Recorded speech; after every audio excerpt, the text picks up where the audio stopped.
Olá, estamos começando a nossa live de hoje. Agradeço aos 601 mil inscritos no meu canal. Muito obrigado mesmo. Né? E sempre digo, você que gosta do conteúdo do canal, das lives, das entrevistas, da perspectiva que nós temos da defesa intransigente do Estado Democrático de Direito, indique a uma amiga, um amigo. É fácil, blog do Vila, Marco Antônio Vila, diga para ativar as notificações, colocar like no que vocês gostarem e usar com vocês bem fazem a página dos comentários.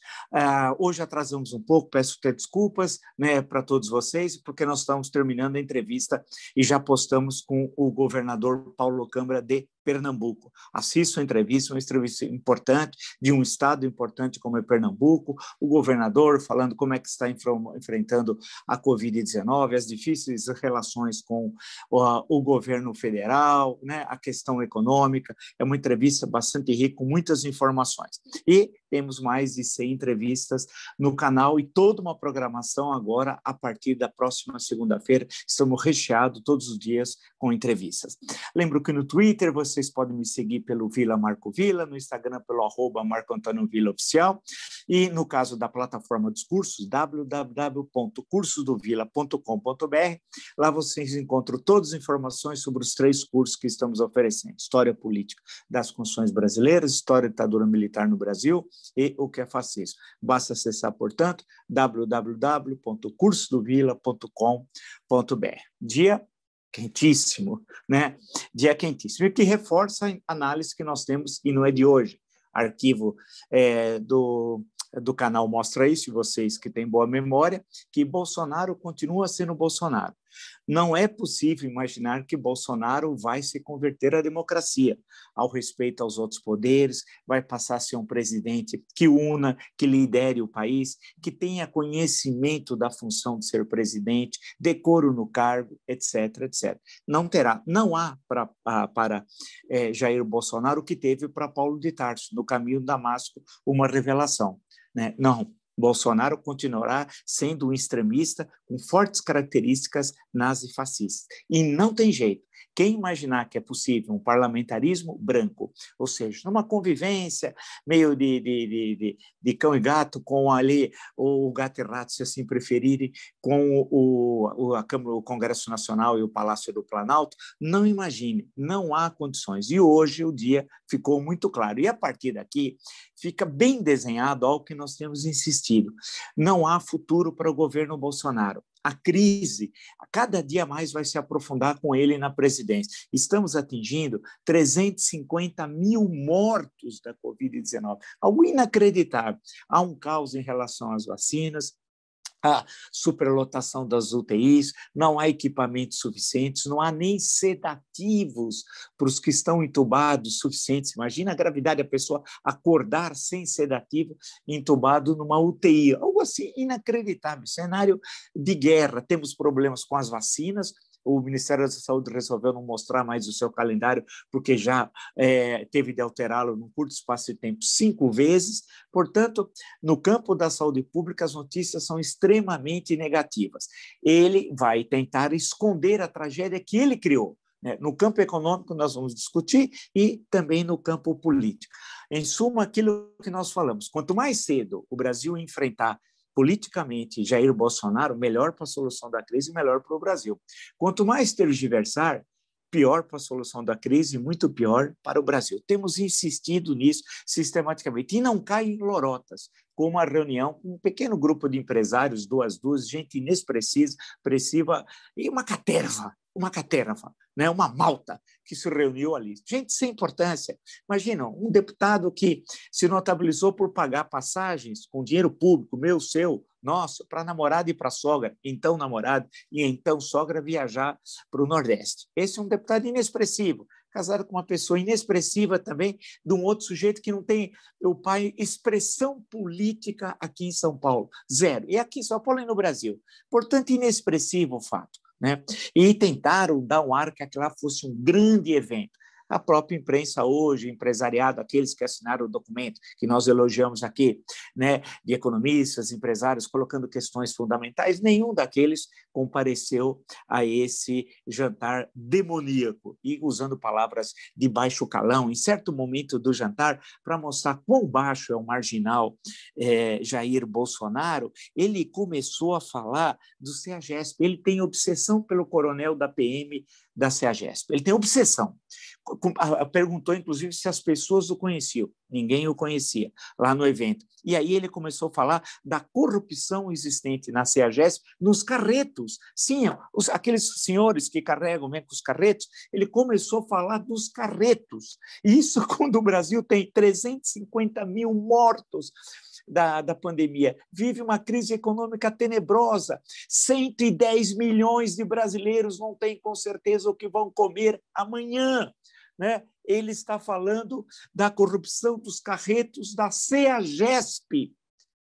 Dá para entender como é que um homem desse pode ser presidente da República? E os empresários que estavam lá podem, como disse um, e é mentira, ovacionar, só se for jogando ovo, porque tinha 20 pessoas, como é que vão ovacionar? E ovacionar um homem que fala palavrão, que se dirige de forma deselegante ao governador do estado onde ele estava, né, jantando, que discute a corrupção nos carretos da CEAGESP. Não dá. Quando é que os setores responsáveis da política, da economia, do empresariado, vai acordar? Que não dá.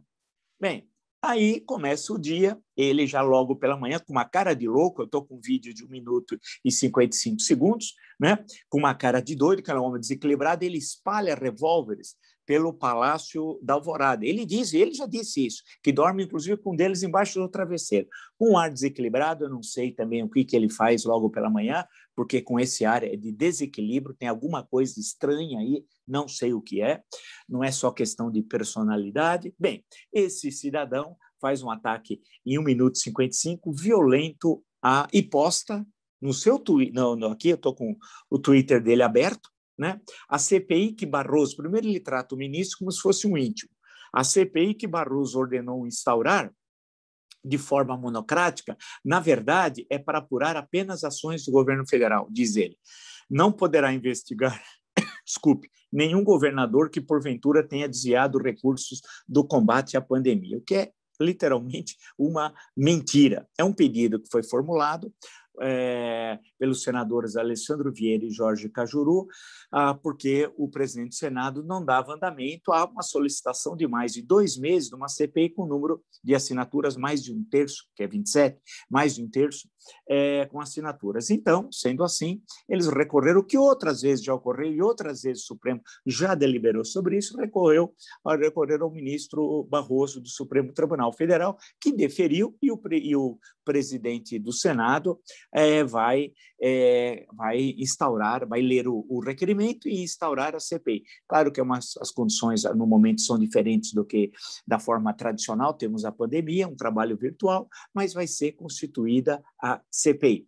Durante o dia, mil boatos, ele quis instrumentalizar Bolsonaro, um senador de Minas Gerais, para tentar coagir o próprio presidente do Senado e atacar o ministro Barroso, dizendo que vai criar um processo de impeachment contra o Barroso. E o presidente da República se referiu de uma forma desairosa ao ministro Luiz Roberto Barroso. Acusou Barroso, estou usando o Estadão como fonte, de militância política, né, justamente por CPI da Covid, e cobra impeachment de ministros. Quer dizer, o presidente de um poder, do Poder Executivo, um dos poderes, cobra impeachment de ministro de outro poder.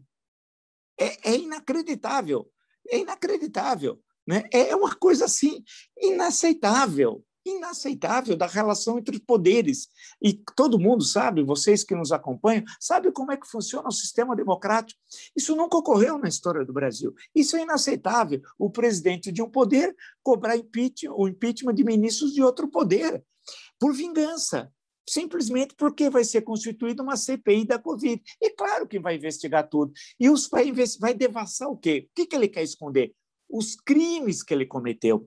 Essa CPI, ao ser constituída, mesmo que eles tentem fazer um controle dos seus membros, não tem jeito. Os depoentes vão mostrar os crimes do Bolsonaro, né? E ele é genocida, e ele sabe que esse instrumento vai ter transparência, ele não vai tentar coagir o presidente do Senado, como ele está fazendo, ele vai perder, tentar jogar um poder, aí o presidente do Congresso Nacional e presidente do Senado, jogá-lo contra o Supremo Tribunal Federal, vai perder, tanto que pouco antes aqui da nossa conversa, foi postado pela Folha de São Paulo, estou aqui com a edição online, né?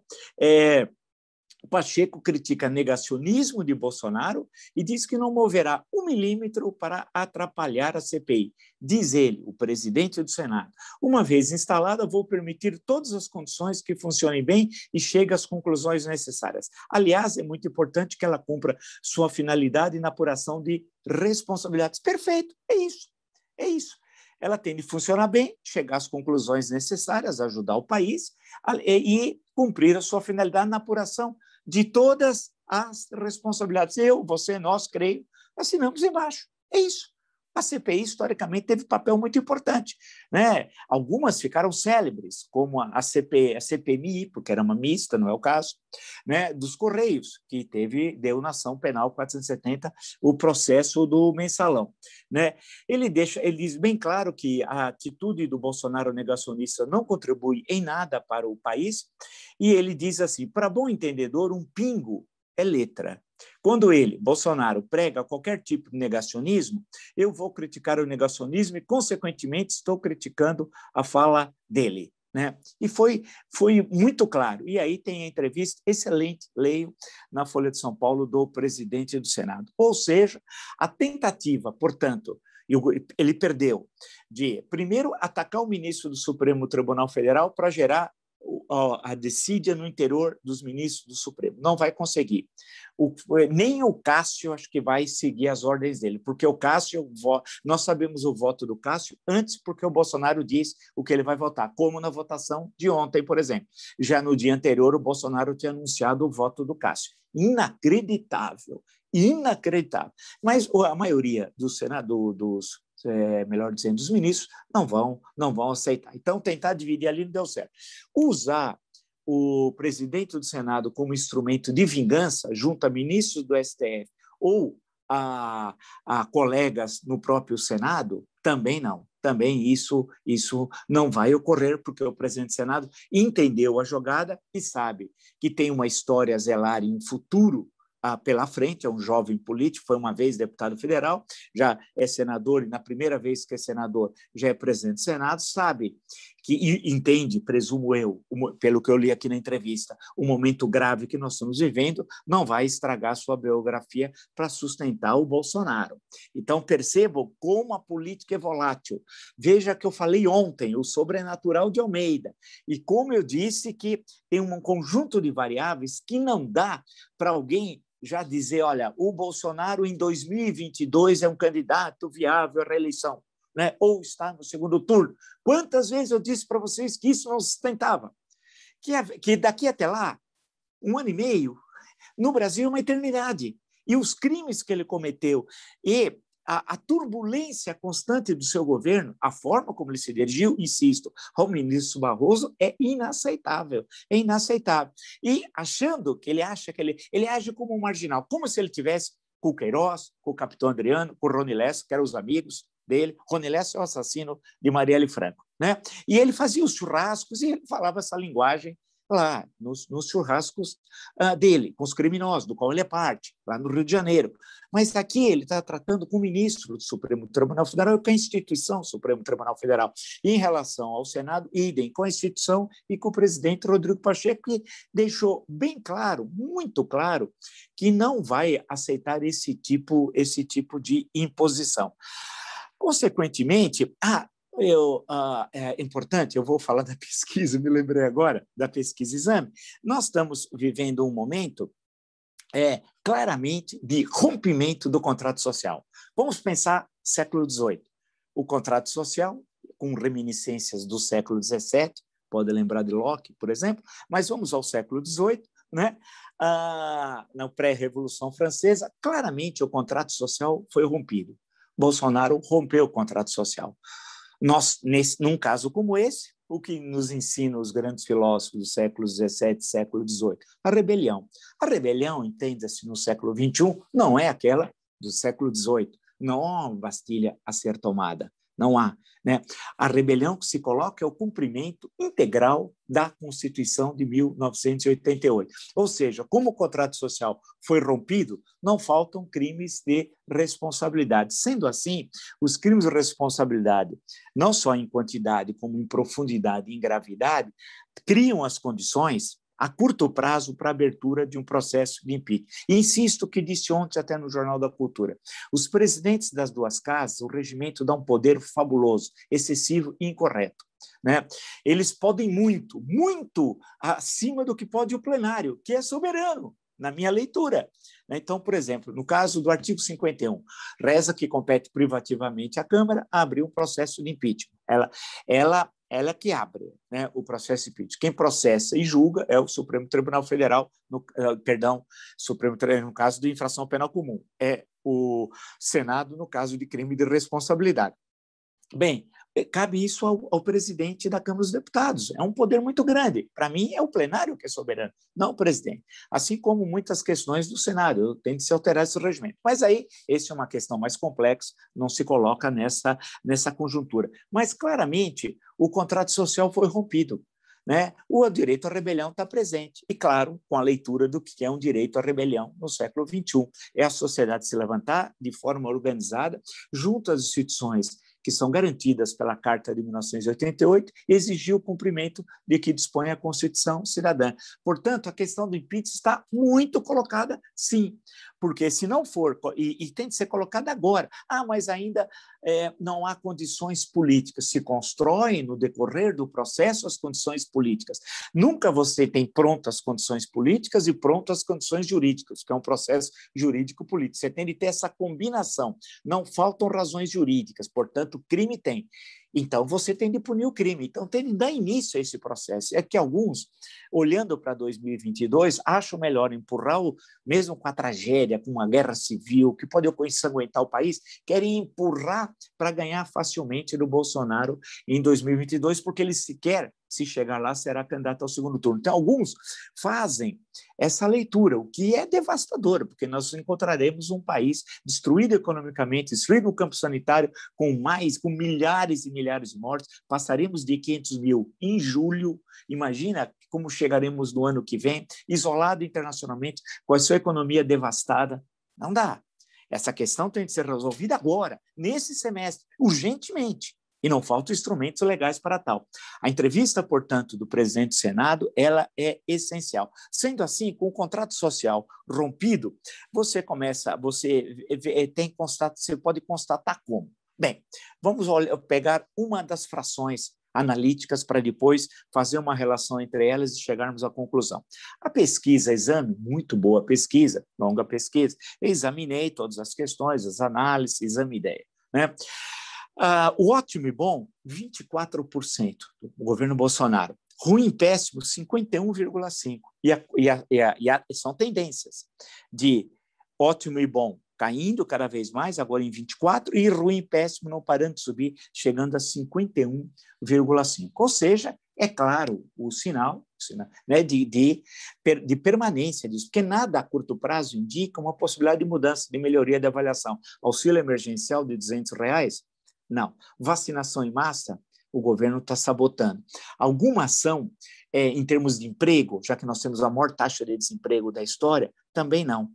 Nesse caso, esse contrato social que foi rompido por Bolsonaro, ele vai tentar se manter no poder a qualquer custo, Não só permanecendo como hoje, outra vez, indo a cerimônias militares absolutamente desnecessárias, tendo em vista a situação de crise, ele deveria estar comandando todos os dias uma reunião de gabinete de crise para enfrentar a pandemia, mas não, né? Ele é um homem, é um mandrião, trabalha muito pouco e estava hoje em cerimônias militares mais uma vez. Por outro lado, e isso é importante, um senador, que eu acho que tem pouquíssima expressão está servindo ao Bolsonaro na questão das armas. E esse é um assunto importantíssimo. Olha um dos decretos que o Senado tem de derrubar, hein? Foi adiado isso. Isso é importantíssimo, fiquem atentos. Um dos decretos aumenta de 4 para 6 a quantidade de armas que um cidadão comum pode comprar. Aí eu pergunto para você, por que você compraria 6 armas? Para quê? Segunda pergunta, quem tem dinheiro para comprar 6 armas? Primeiro, precisa ter dinheiro. Só alguém que queira usar isso para atividades pouco lícitas ou para coagir politicamente na guerra civil que ele está patrocinando. E quem tem dinheiro para comprar 6 armas? É caro as armas, 6 armas. E continua, de acordo com o Globo, profissionais de segurança pública poderão ter até 8 equipamentos. 8! Para quê? Com que dinheiro? Com qual objetivo? A não ser formar uma espécie de tropa a serviço do projeto nazifascista bolsonarista. Eu não preciso de 6 armas, você não precisa, nós não precisamos. E para onde você vai ter dinheiro para comprar 6 armas? Como é que você vai guardar 6 armas em casa? Né? Não, vai pensando. É um verdadeiro absurdo. Num país que 110 milhões não sabem o que vão comer hoje, não comeram hoje. Tiveram dificuldades para se alimentar com o mínimo necessário. Pode comprar 6 armas. Quem é que vai comprar? A não ser aqueles que querem romper a ordem legal a serviço do projeto nazifascista. Uma boa questão. Outra, o ataque que ele faz ao Supremo e ao Barroso, o sentido é claro, é de desqualificar. E olha, quantos ataques desde março do ano passado, e, portanto, há 13 meses que ele faz ao Supremo Tribunal Federal. Quantos? No sentido de desmoralizar as instituições. Já o fez na questão dos cultos, quando ele quis jogar os evangélicos contra o Supremo Tribunal Federal. Agora, com a questão da CPI da Covid, querendo desmoralizar o ministro e falando, eu sei da sua vida, viu? Eu sei tudo que você fez. O que ele fez? Ele está querendo o quê? É uma forma de coação, de constrangimento? Apresente o que ele fez, o ministro Barroso. Ele era amigo do assassino de Marielle Franco, não é? É o senhor que é amigo, né? Elemento Jair. Ele tinha o Queiroz no seu gabinete? Não. Quem tinha Queiroz no gabinete do Flávio, que na prática era gabinete de Jair Bolsonaro, era você. Né? Ele condecorou o assassino, o homicida, o matador de aluguel, que foi executado agora na Bahia, o Adriano? Não. Quem condecorou foi você, Elemento Jair. Outra coisa, ele empregou de forma fantasma, porque não trabalhava durante 7 anos, a primeira mulher do matador de aluguel, Adriano? Não. Quem empregou foi você no gabinete do Flávio, Elemento Jair. Ele empregou a mãe do matador de aluguel, Adriano, durante alguns anos, e também como funcionária fantasma no gabinete de Flávio Bolsonaro? Não, o ministro Barroso não fez. Quem fez foi o Elemento Jair. Portanto, a ameaça absolutamente infrutífera, mas isso serve para alimentar a base minoritária, cada dia menor, do extremismo bolsonarista. Porque ainda tem alguns dentro desse ótimo e bom, dos 24%, menos de um quarto, portanto, que ainda não tem identificação com o nazifascismo, mas acredita que o Bolsonaro possa fazer, ainda tem aquele resquício da campanha de 2018. Mas o bolsonarismo de raiz é algo de 10% a 12%, 15% no máximo, como eu sempre disse. Né? E nessa semana, inclusive, ou seja, a pesquisa reforça o que eu disse, e cria o desespero por parte do Bolsonaro. Né? Evidentemente, porque sabe que a sua hora junto à justiça está chegando, e a CPI da Covid vai dar um arsenal de informações que vão levar, cedo ou tarde, ele a Bangu 8, ou seja, a cadeia. Um outro fato importante para nós estabelecermos essa relação, ele fez acusou de militância, né, um negócio inacreditável, o ministro Barroso, o Bolsonaro. Além disso, um ponto importante, isso está na Malu Gaspar do Globo, só um parênteses, aquela nova droga que é para tratar câncer de próstata, que ele está agora anunciando, a proxalutamida, precisa ler com vagar, proxalutamida, que é um bloqueador hormonal desenvolvido na China, etc., mas que serve para tratamento de câncer de próstata. Ele agora está fazendo propaganda para a hidroxicloroquina do momento, em suma. Só que o Conselho Federal de Medicina está em silêncio. Por quê? Gostaria que o Conselho, por favor, respondesse, né? Estranho tudo isso. Agora, veja, outra, para ver quão importante é isso, né? A instituição, como eu disse, respondeu ao Supremo Tribunal Federal, mas há uma questão importante que a Bela Megali fez essa menção hoje, no Globo também, que ele, com a Polícia Federal, teve uma reunião secreta com a Polícia Federal, que é dele agora. Olha o caminho do golpe de Estado.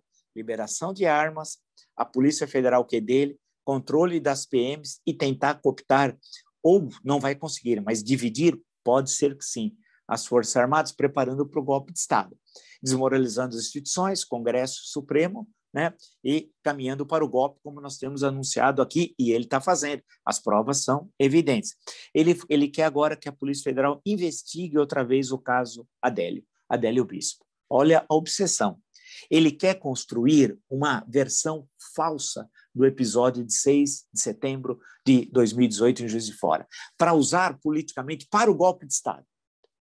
Repetindo, ele vai construir através da Polícia Federal, espero que ela não faça, que ela mantenha a sua independência, uma instituição de Estado, espero que ela não sirva a um governo nazifascista, torço para isso, mas o que ele quer é que a Polícia Federal legitime um inquérito pura invenção, invencionice da primeira à última página, para dizer que o Adélio Bispo estava a serviço de um grupo de esquerda para assassiná-lo. É isso. Com isso, ele vai ser uma das bases que ele vai utilizar para o golpe de Estado, para mobilizar as suas bases extremistas, né, e com o objetivo de ensanguentar o Brasil. O sonho dele é esse. Saber se nós vamos deixar que ele pode dizer, tal qual o Martin Luther King, só que um pouco diferente. Diria Bolsonaro, eu tenho um sonho, o sonho da guerra civil. Esse é o nosso Martin Luther King. Um assassino, um psicopata, um genocida, corrupto, chamado pelos altos oficiais do Exército de ladrãozinho, né, e golpista.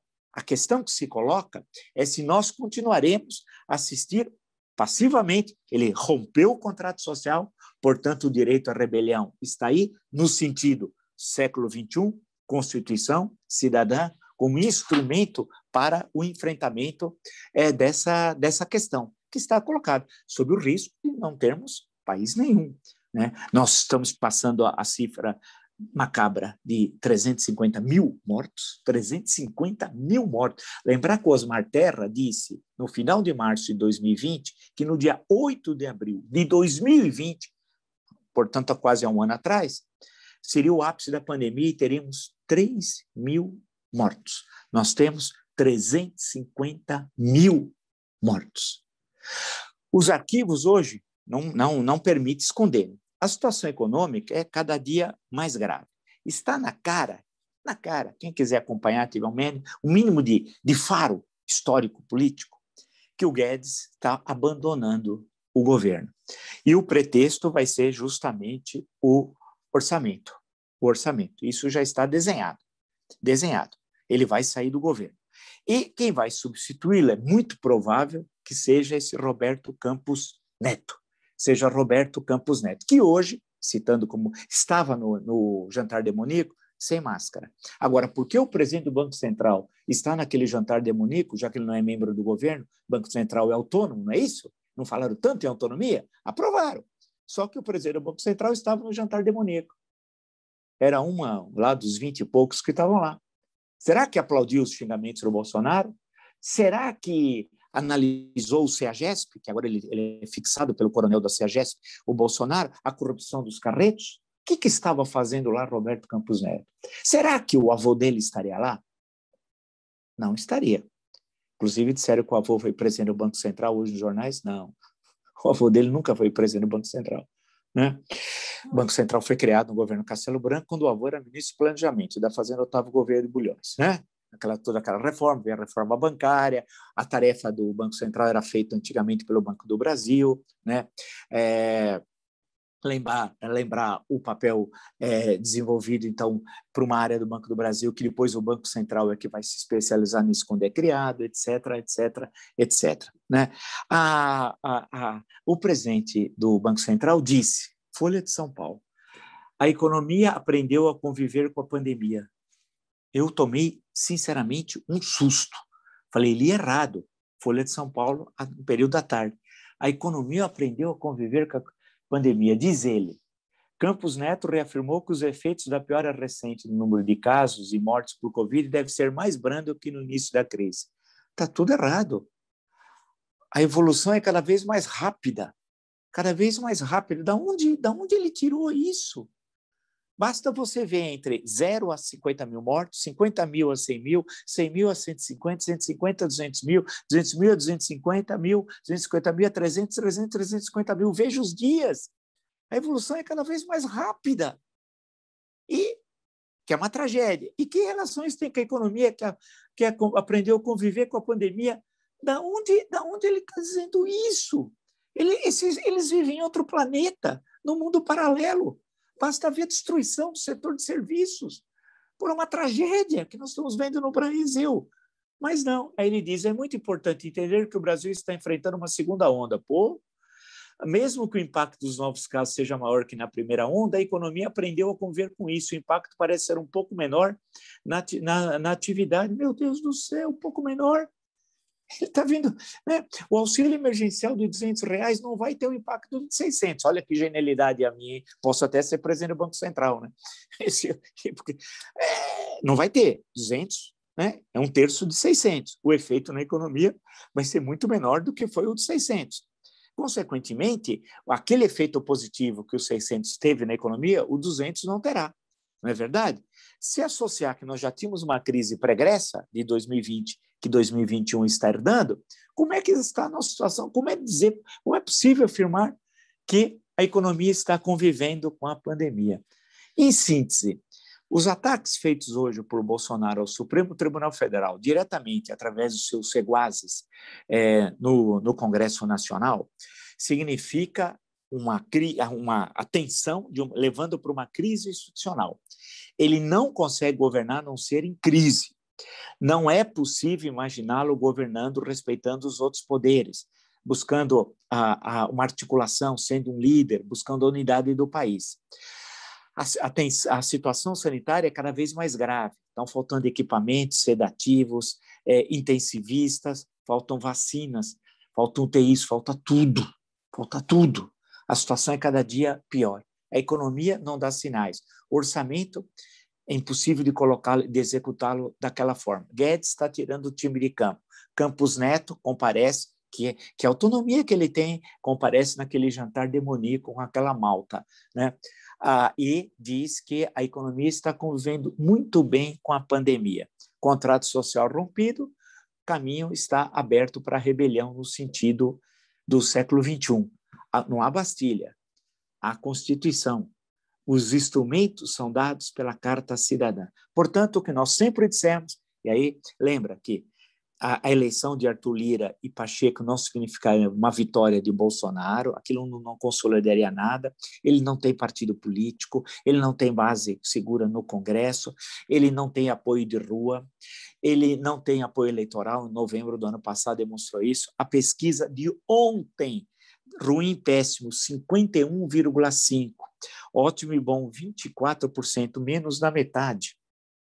Ou seja, os sinais são claros. Ele mantém a sua agressividade, né? Tenta cooptar frações das Forças Armadas, a maioria delas não vai apoiar o golpe de Estado, traz as PMs, libera as armas, 6 armas uma pessoa pode comprar, 6. Para quê? Com que dinheiro? Com que objetivo a não ser a guerra civil?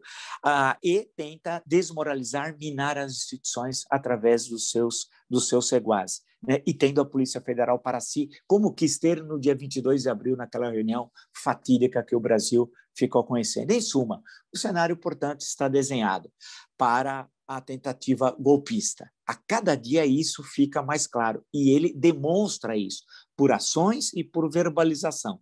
Ninguém se ilude se tiver uma tentativa de golpe de Estado, ele ensanguentar o país. Nesse espaço aqui, que não temos rabo preso com ninguém e não estamos a serviço do nazifascismo, como tantos estão, nós já alertamos há meses, desde o ano passado. É bom a gente ficar alerta, lembrar aquela velha história atribuída a Thomas Jefferson, o preço da liberdade é a eterna vigilância. O preço de manter a nossa Constituição é a mobilização. Sem fazer política,